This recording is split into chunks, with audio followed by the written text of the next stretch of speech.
Eu tive muitas experiências durante toda a minha vida nos votos que eu fiz com Deus. Uma delas, eu tive a primeira crise renal da minha vida. Eu tinha pedras nos rins, tive uma cólica insuportável. Só que eu estava numa praia, numa ilha, longe, 3 ou 2 horas de barco do próximo hospital, ou 9 horas de caminhada. Eu estava numa casinha de pescador no Bonete com 18 anos. E eu comecei a sofrer muitas dores renais e eu não sabia nem o que era a primeira vez que me dava uma crise. E eu sofri 1, 2, 3, 4 horas. De repente na sala os meus amigos estavam discutindo sobre religião. E eu tinha na minha mala umas biblinhas que eu havia ganhado da minha avó, que era de igreja batista. E eu sofrendo, eu fiz uma oração e eu disse: Deus, se essa dor passar, eu vou pegar essas biblinhas, eu vou entrar nessa discussão, e eu vou dar uma bíblia para cada um e vou falar do teu amor. Eu estava desviado, mas a biblinha estava lá comigo. Desviado, cara de pau, né?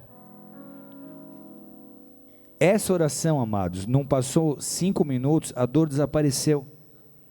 Um voto que eu fiz, eu fui na sala, dei as biblinhas, falei do amor de Deus.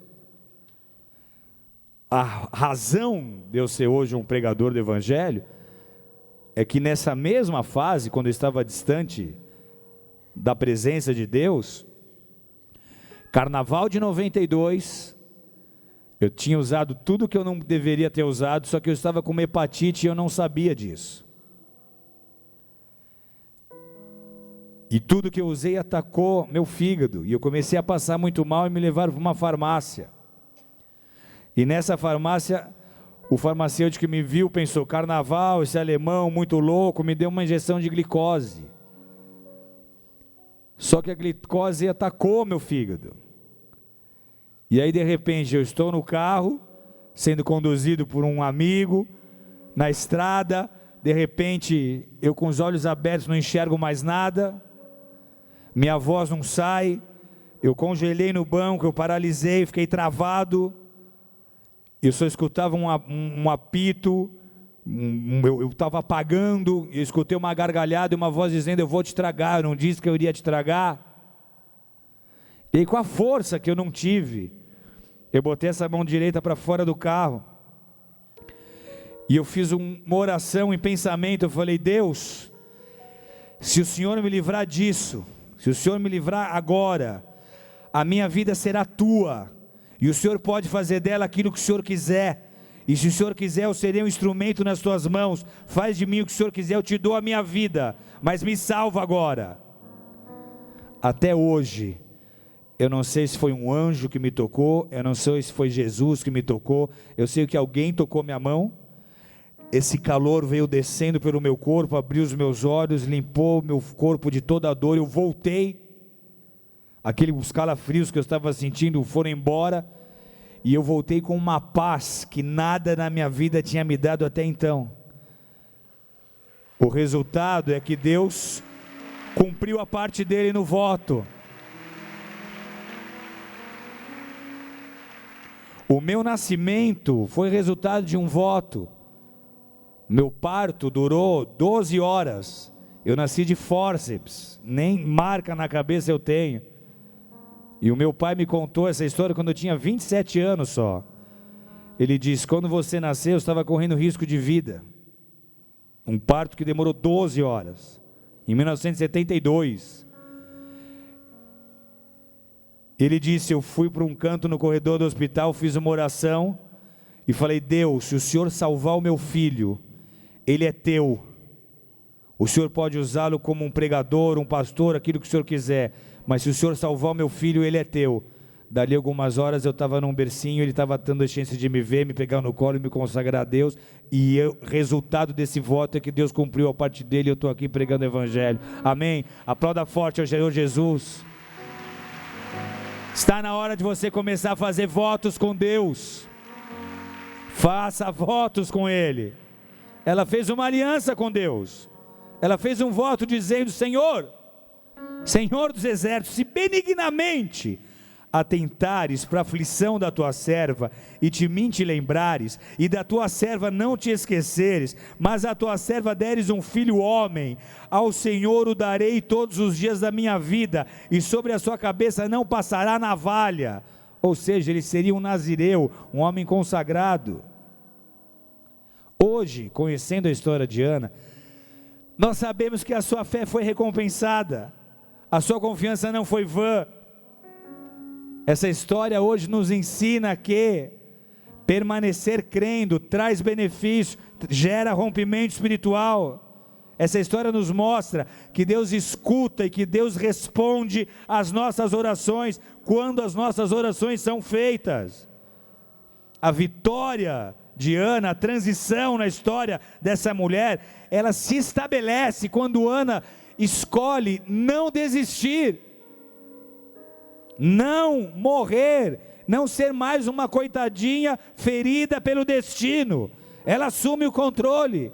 Se há um Deus e Ele pode mudar a minha história, eu vou me posicionar diante desse Deus até que a minha história seja mudada. Eu me recuso a ser uma coitadinha, a ser uma pessoa que foi ferida pelo destino, que não deu certo na vida e que não deu em nada. Eu estou vivo, eu ainda tenho anos de história pela frente, a minha história será mudada.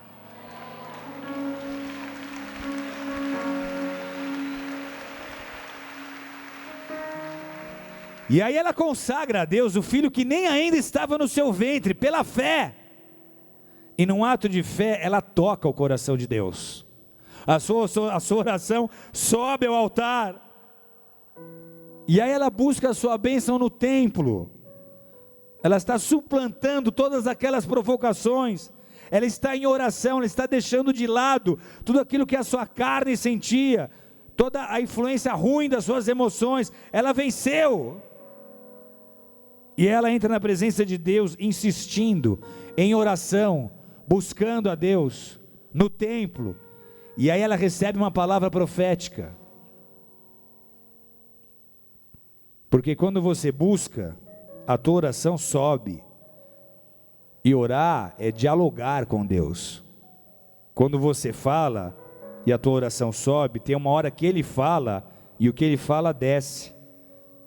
E aí Ana recebe uma profecia que traz direção, confirmação do seu propósito, da sua chamada. Ele estava dizendo: eu estou te ouvindo, Ana, permaneça, fique firme, não desista. Olha o que acontece. Demorando-se ela no altar perante o Senhor, passou Eli a observar-lhe o movimento dos lábios, porquanto Ana só no coração falava, e os seus lábios se moviam, porém não se lhe ouvia voz alguma. Por isso Eli a teve por embriagada, e lhe disse: até quando estarás tu embriagada? Aparta de ti esse vinho.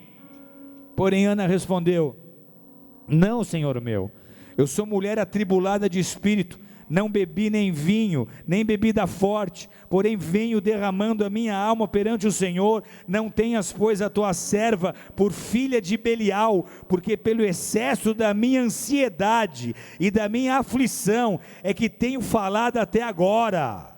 Então lhe respondeu Eli: vai-te em paz, e o Deus de Israel te conceda a petição que lhe fizeste. A história de Ana começa a mudar.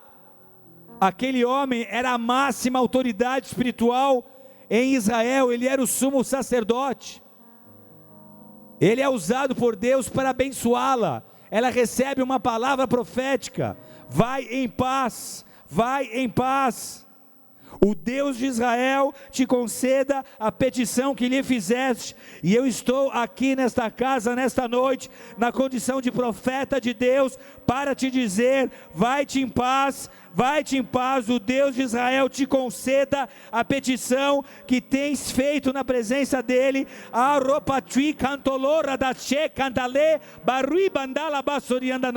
O Deus de Israel restaure a sua família. O Deus de Israel restaure o seu amor. Restaure o respeito, restaure o afeto, restaure esta aliança. Pois não tens desistido. batido e tens clamado ao Senhor diante do trono. Anda lá, oh aleluia.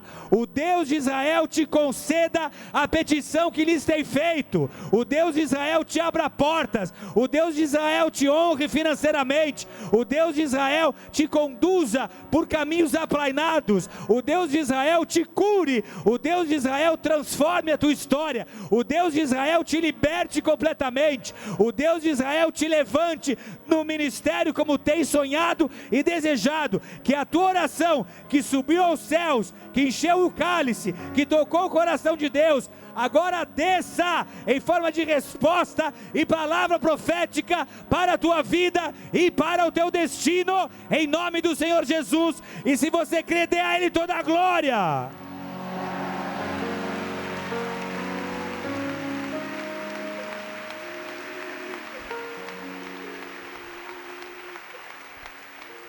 Eli era a autoridade máxima em Israel, era aquele que falava em nome de Deus. Só que Ana está orando no altar, e Eli estava ali próximo, e ele começa a perceber que Ana só está mexendo os lábios, ele não escuta a voz dela, e numa interpretação superficial que ele faz, ele a acusa de estar embriagada. A acusação sobre essa mulher era tão palpável, ela já se sentia tão acusada, tão julgada, que ela entra no modo autopreservação, ela entra no modo autojustificação, ela se justifica diante de Eli. Não tenhas, pois, a tua filha, a tua serva por filha de Belial, verso 16.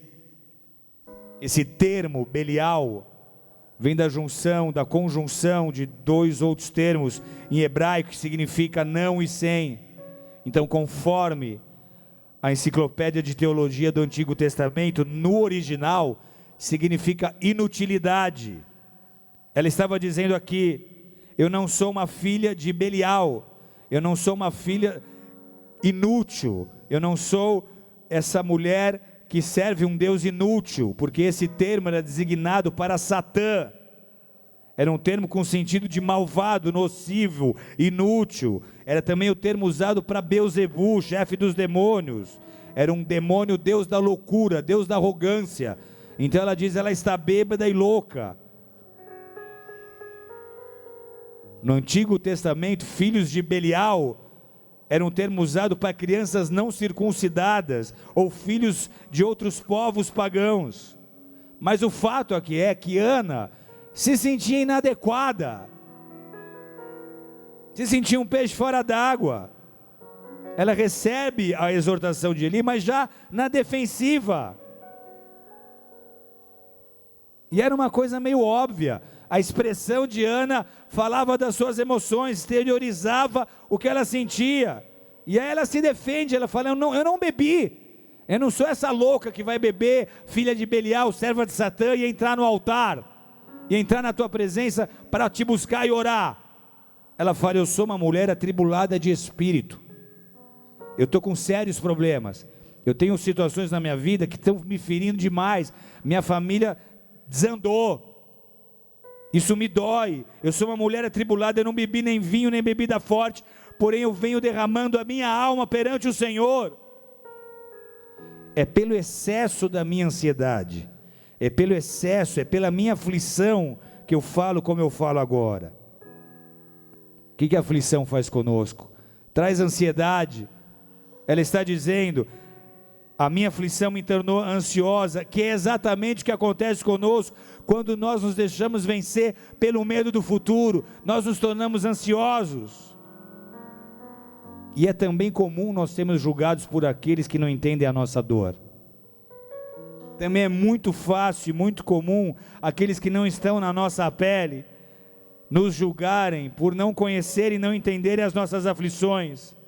E há hoje muitas pessoas que se afastam da igreja, que se afastam de Deus, porque estão se sentindo culpadas, porque estão se sentindo rejeitadas, porque estão se sentindo julgadas.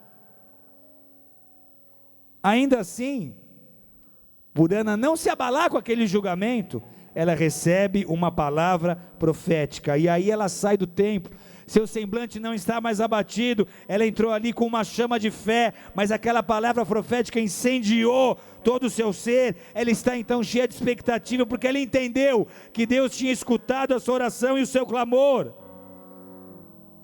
E aí ela diz: ache graça aos teus olhos. E assim ela se foi no seu caminho e comeu, e já não era triste o seu semblante. Essa precisa ser a sua experiência diante do altar.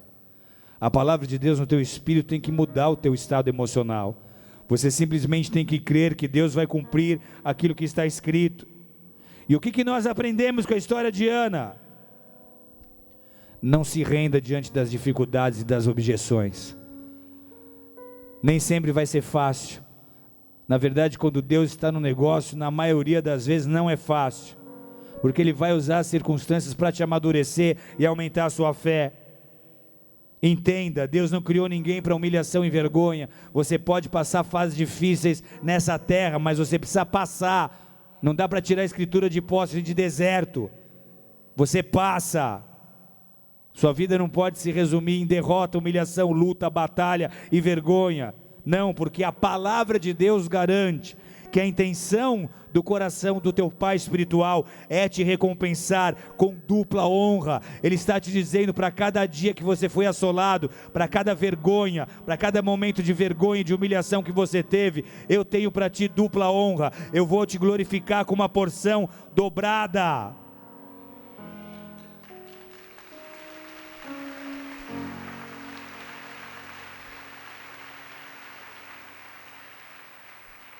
O que Ana faz? Ana nos ensina como nos posicionar. Qual é o posicionamento correto para que o opróbrio seja quebrado e assim se rompa uma nova estação em minha vida? Anota aí, primeiro lugar, sinceridade e transparência. Pior engano é o auto-engano. Primeiro ato para que haja uma mudança tão necessária e desejada é a sinceridade. Não há nada pior do que você mentir para você mesmo. Seja sincero, seja sincera com você, com Deus, com os próximos. Ande na luz, trabalhe com a verdade, apresente a Deus a verdade. Você não precisa usar máscaras. Deus, na verdade, espera que você tire a máscara para que Ele possa atuar. Não tente se esconder de você, não tente se esconder da sua dor, tentando se convencer que não está doente. Está doente sim, está doente de verdade. Eu preciso de uma intervenção, preciso de ajuda. Ana não escondeu sua dor, não escondeu seu sofrimento. Seus olhos e os seus semblantes estavam caídos. Isso demonstrava o estado da sua alma. E aí o marido perguntou: o que está acontecendo? Ela conta. Quando ela é questionada por Eli, o sacerdote, ela conta: eu sou uma mulher atribulada de espírito pela minha condição, não quero ser mais, não quero ser assim para sempre. Eu sou uma mulher atribulada de espírito, mas isso vai mudar, porque eu tenho derramado a minha alma perante o Senhor. Porque eu tenho derramado a minha alma perante o Senhor. Então, se você precisa de mudança de verdade, entenda, só há um caminho: derrame a sua alma perante o Senhor, derrame a sua alma perante o Senhor, derrame a sua alma diante dEle. Reconhecer é o primeiro passo, mas e aí? O que fazer?